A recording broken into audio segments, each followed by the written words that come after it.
आपण जे फराळात नेहमी बनवतो अशी करंजी हे सगळ्यांनाच आवडते. ती कशी बनवायची ही आपण पाहणार आहोत.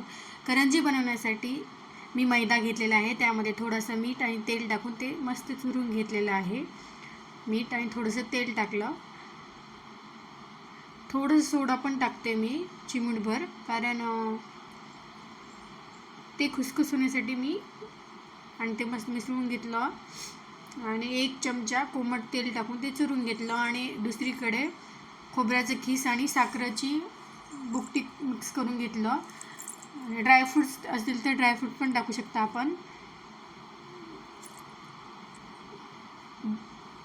2 वाट्या खोबऱ्याचे खीस घेतले तर 1 वाटी साखरेची पूड घेतली आणि मस्तपैकी असा गोळा करून मी लाटून घेत आहे.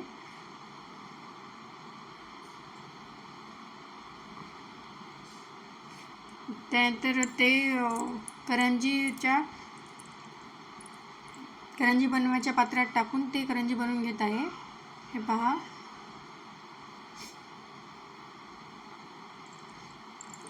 ते चिटकून बसण्यासाठी खाली तेल किंवा पाण्याचा हात फिरवायचा.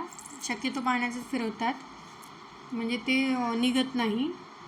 हलक्या हातानं प्रेस करून घेतल्यानंतर हे पहा, आपली करंजी तयार होते.